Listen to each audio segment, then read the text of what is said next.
پیش ہے حالات حاضرہ پر مبنی جہنما۔ آج جہنما میں جن موضوعات کا انتخاب کیا گیا ہے وہ اس طرح ہیں: امریکہ طالبان معاہدے کے اثرات پر ہندوستان کی گہری نظر، ایس جے شنکر۔ چین کی فیکٹریوں میں عالمی برانڈز کے سامان کی تیاری کے لیے ایغوروں سے کرائی جا رہی ہے جبری مزدوری۔ ہندوستانی سیکرٹری خارجہ کا دورہ بنگلہ دیش، تشویشات کے ازالے کے لیے ہندوستان کی عمدہ سفارتکاری۔ بنگلہ دیش پناہ گزین کیمپ کے نزدیک 7 روہنگیا ہلاک۔ سری لنکا پارلیمنٹ تحلیل، صدر نے کیا قبل از وقت انتخابات کا اعلان۔ 1 سال سے بھی کم مدت میں اسرائیل میں تیسری بار عام انتخابات، اور ماسکو دورے میں صلح کے لیے طیب اردگان پر امید۔ آج اخبارات نے امریکہ طالبان معاہدے کی خبروں کو مختلف شہ سرخیوں کے تحت شائع کیا ہے۔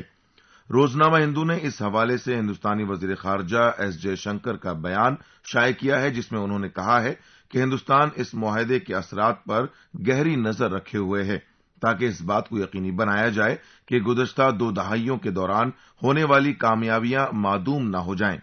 انہوں نے مزید کہا کہ وقت کے ساتھ اس کے اثرات سامنے آئیں گے، چاہے وہ امریکہ ہو یا مغربی ممالک۔ ان سب کے لیے یہ پیغام ہے کہ گزشتہ 18 برس کی حصول یابیوں کا تحفظ کیا جائے۔ اخبار آگے لکھتا ہے کہ 2001 میں طالبان کی گزشتہ شکست کے بعد ہندوستان جمہوریت کے مستقبل، حقوق انسانی وغیرہ پر اپنی تشویشات کا اظہار کرتا رہا ہے، لیکن ان تمام امور کو 29 فروری کو امریکہ اور طالبان کے درمیان طے پائے معاہدے میں شامل نہیں کیا گیا ہے۔ سینٹر فار پالیسی ریسرچ میں ڈائیلاگ 2020 سے خطاب کرتے ہوئے انہوں نے خیال ظاہر کیا کہ اب حقیقی مذاکرات شروع کر دیے جائیں گے۔ اخبار کے مطابق ان کا واضح اشارہ 10 مارچ سے شروع ہونے والے چین افغان مذاکرات اور امریکہ کی مدد سے پاکستان افغانستان مذاکرات کی طرف تھا، جس کا مقصد سرحدوں کا تحفظ اور دہشت گردوں کی محفوظ پناہ گاہوں کا خاتمہ ہے۔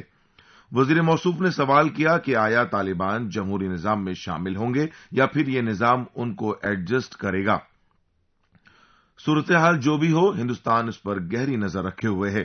اخبار وزارت خارجہ کے ایک بیان کے حوالے سے آخر میں رقم تراز ہے کہ افغانستان کے کل سیاسی نظام نے اس کا خیر مقدم کیا ہے اور امید ہے کہ ان معاہدوں سے امن و استحکام بحال ہوگا۔ افغانستان کے ہی حوالے سے روزنامہ ہندوستان ٹائمز نے خبر دی ہے، امریکہ طالبان کے درمیان معاہدے کے 1 روز بعد ہی افغانستان کے خوست شہر میں پیر کے روز شدید دھماکہ ہوا، جس میں 3 افراد ہلاک ہوئے ہیں۔ ابھی تک کسی گروپ نے اس کی ذمہ داری قبول نہیں کی ہے۔ اخبار لکھتا ہے کہ دھماکہ تقریباً اسی وقت ہوا ہے جب طالبان نے اپنے جنگجوؤں کو افغان فوج کے خلاف دوبارہ حملوں کا حکم دیا تھا۔ طالبان کے ترجمان ذبیح اللہ مجاہد نے کہا ہے کہ جنگ بندی کی مدت ختم ہو گئی ہے اور ان کی کارروائیاں معمول کے مطابق جاری رہیں گی۔ روزنامہ ٹائمز آف انڈیا کی ایک خبر کے مطابق طالبان اس وقت تک امن افغان مذاکرات میں شامل نہیں ہوں گے جب تک ان کے تقریباً 5000 قیدی رہا نہیں کر دیے جاتے۔ یہ بیان اس وقت سامنے آیا ہے جب تشدد روکنے کی مدت کا خاتمہ ہو گیا ہے۔ اسی دوران پاکستان نے کہا ہے کہ افغانستان پاکستان کے ساتھ اپنے تنازعات کو براہ راست حل کرے اور اس میں امریکہ کو شامل نہ کرے۔ پاکستان کے وزیر خارجہ شاہ محمود قریشی کے اتوار کے روز دیے گئے اس بیان کا تعلق 29 فروری کو دوحہ میں امریکہ اور افغانستان کے مشترکہ اعلامیہ سے ہے، جس میں کہا گیا تھا کہ واشنگٹن افغانستان اور پاکستان کے درمیان ان مذاکرات میں مدد دینے کے لیے تیار ہے جن کا مقصد اس بات کو یقینی بنانا ہے کہ دونوں میں سے کسی بھی ملک کی سلامتی کو دونوں جانب کی سرگرمیوں سے کوئی خطرہ نہ رہے۔ اخبار ہندوستان ٹائمز نے آسٹریلیا کے ایک تھنک ٹینک کی رپورٹ کے حوالے سے خبر شائع کی ہے، جس کے مطابق چین میں پھیلی فیکٹریوں میں ہزاروں نسلی ایغور افراد کو جبری مزدوری کے لیے مجبور کیا جا رہا ہے۔ یہ چینی فیکٹریاں 83 عالمی برانڈز کو سامان سپلائی کرتی ہیں۔ آسٹریلیا کے think tank Australian strategic policy institute کی رپورٹ میں سرکاری دستاویزات اور ذرائع ابلاغ کی رپورٹس کے حوالے سے کہا گیا ہے کہ چین کے 9 صوبوں میں واقع 27 فیکٹریوں میں مغربی علاقے شنجیانگ سے 80,000 سے زیادہ ایغور افراد کو منتقل کیا گیا ہے، جہاں ان سے جبری مشقت کرائی جا رہی ہے۔ ان برانڈز میں ایپل، BMW، گیپ، ہوائی، نائکی، سیمسنگ، سونی اور فاکس ویگن شامل ہیں۔ دوسری جانب بیجنگ کے ایک press group foreign correspondents club of China کی سالانہ رپورٹ میں کہا گیا ہے کہ چین 3 مزید غیر ملکی صحافیوں کو ملک بدر کرنے کی تیاری کر رہا ہے۔ اس سے قبل وال اسٹریٹ جرنل کے 3 نامہ نگاروں کو پہلے ہی ملک سے نکال چکا ہے۔ ہندوستان کے سیکریٹری خارجہ ہرش وردھن شرنگلا نے اپنے دورے بنگلہ دیش میں ڈھاکہ حکومت سے کہا ہے کہ CAA اور NRC اس کا اندرونی معاملہ ہے اور پڑوسی ملک پر اس کے کوئی مضر اثرات مرتب نہیں ہوں گے۔ اس حوالے سے روزنامہ ہندوستان ٹائمز نے خبر دی ہے کہ بنگلہ دیش میں CAA اور NRC پر تشویشات اور گزشتہ 3 ماہ میں ڈھاکہ حکومت کے اعلی عہدیداروں کے ہندوستان کے چوتھے دورے کے ملتوی کیے جانے کے تناظر میں یہ یقین دہانی اہمیت کی حامل ہے۔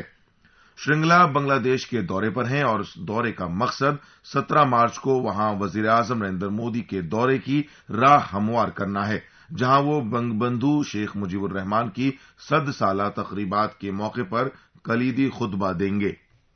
بنگلہ دیش کے حوالے سے ہی روزنامہ انڈین ایکسپریس نے مطلع کیا ہے کہ وہاں کی پولیس نے پیر کے روز منشیات اور انسانی اسمگلنگ میں ملوث 7 روہنگیاؤں کو گولی مار کر ہلاک کر دیا ہے۔ انسانی اسمگلنگ گینگ کے یہ افراد روہنگیاؤں کو ماہی گیری کشتیوں کے ذریعے ملیشیا بھیجنے کا کام کرتے تھے۔ اخبار بنگلہ دیش کی ریپڈ ایکشن بٹالین کے حوالے سے آگے رقم تراز ہے کہ بدنام زمانہ روہنگیا سرغنہ زوکر کی قیادت والے اس گینگ کے ساتھ تقریباً 3 گھنٹے کی جھڑپ میں یہ کامیابی ملی ہے۔ روزنامہ ٹریبیون کی خبر کی سرخی ہے، سری لنکا پارلیمنٹ تحلیل، صدر نے قبل از مدت انتخابات کا کیا اعلان۔ خبر کے مطابق صدر گوٹابایا راجپکشے نے پیر کے روز شیڈول سے 6 ماہ قبل ہی پارلیمنٹ تحلیل کر دی ہے اور 25 اپریل کو قبل از مدت انتخابات کے لیے کہا ہے۔ اخبار سرکاری پرنٹرز ڈپارٹمنٹ کے حوالے سے لکھتا ہے کہ صدر نے اس سلسلے میں گزٹ نوٹیفیکیشن پر دستخط کر دیے ہیں اور 25 اپریل کو انتخابات کے بعد 14 مئی کو پارلیمان کا پہلا اجلاس ہوگا۔ 12 مارچ سے 19 مارچ کے درمیان نامزدگیاں داخل کی جا سکتی ہیں۔ خیال رہے کہ موجودہ پارلیمان 1 ستمبر 2015 کو تشکیل دی گئی تھی۔ پیر کے روز اسرائیل میں 1 سال سے بھی کم مدت کے اندر تیسری بار عام انتخابات کا انعقاد کیا گیا۔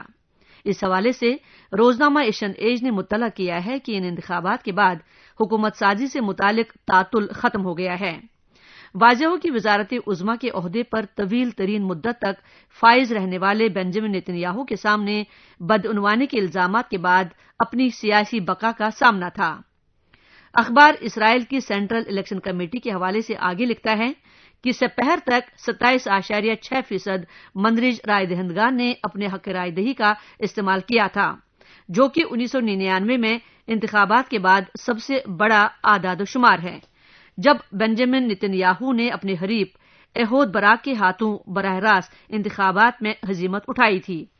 صدر ریون ریولن نے اپنا ووٹ ڈالنے کے بعد کہا کہ عام طور پر یہ دن تہوار جیسا ہوتا ہے، مگر اس بار وہ ایسا محسوس نہیں کرتے ہیں سوائے عوام کے سامنے شرمندگی کے۔